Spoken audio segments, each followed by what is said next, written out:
Section 4.5, Connections to Other Metabolic Pathways. By the end of this section, you will be able to discuss the way in which carbohydrate metabolic pathways, glycolysis, and the citric acid cycle interrelate with protein and lipid metabolic pathways, and explain why metabolic pathways are not considered closed systems. You have just learned about the catabolism of glucose, which provides energy to living cells.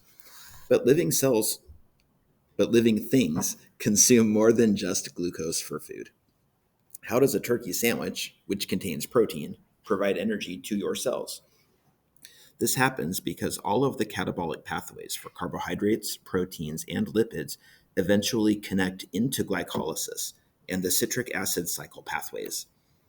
Metabolic pathways should be thought of as porous. That is, substances enter from other pathways and other substances leave for other pathways. These pathways are not closed systems. Many of the products in a particular pathway are reactants in other pathways. Connections of other sugars to glucose metabolism. Glycogen, a polymer of glucose, is a short-term energy storage molecule in animals. When there is adequate ATP present, excess glucose is converted into glycogen for storage. Glycogen is made and stored in the liver and muscle. Glycogen will be taken out of storage if blood sugar levels drop. The presence of glycogen in muscle cells as a source of glucose allows ATP to be produced for a longer time during exercise. Sucrose is a disaccharide made from glucose and fructose bonded together.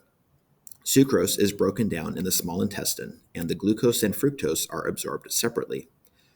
Fructose is one of the three dietary monosaccharides, along with glucose and galactose, which is part of milk sugar, the disaccharide lactose, that are absorbed directly into the bloodstream during digestion.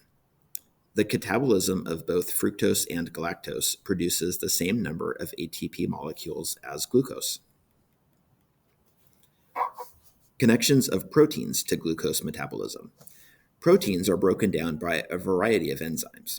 Most of the time, amino acids are recycled into new proteins. If there are excess amino acids, however, or if the body is in a state of famine, some amino acids will be shunted into pathways of glucose catabolism. Each amino acid must have its amino group removed prior to entry into these pathways. The amino group is converted into ammonia. In mammals, the liver synthesizes urea from two ammonia molecules and a carbon dioxide molecule. Thus, urea is the principal waste product in mammals from the nitrogen originating in amino acids, and it leaves the body in urine. Connections of lipids to glucose metabolism. The lipids that are connected to glucose pathways are cholesterol and triglycerides. Cholesterol is a lipid that contributes to cell membrane flexibility and is a precursor of steroid hormones. The synthesis of cholesterol starts with acetyl-CoA and proceeds in only one direction. The process cannot be reversed, and ATP is not produced. Triglycerides are a form of long-term energy storage in animals. Triglycerides store about twice as much energy as carbohydrates. Triglycerides are made of glycerol and 3 fatty acids. Animals can make most of the fatty acids they need. Triglycerides can be both made and broken down through parts of the glucose catabolism pathways. Glycerol can be phosphorylated and proceeds through glycolysis. Fatty acids are broken into 2 carbon units that enter the citric acid cycle. Figure 4.20.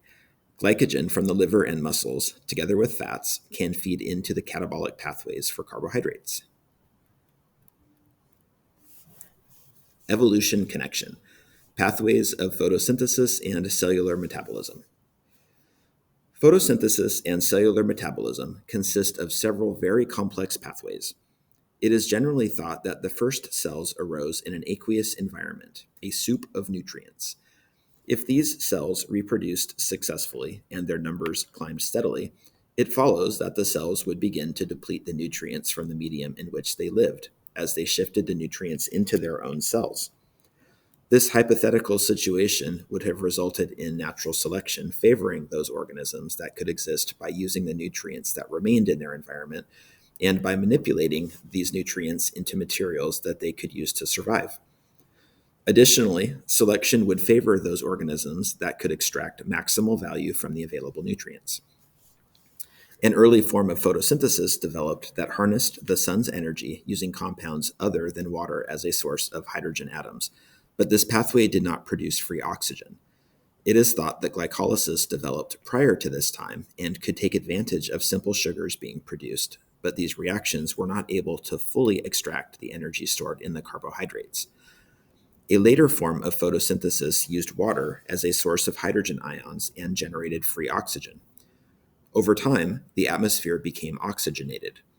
Living things adapted to exploit this new atmosphere and allowed respiration as we know it to evolve.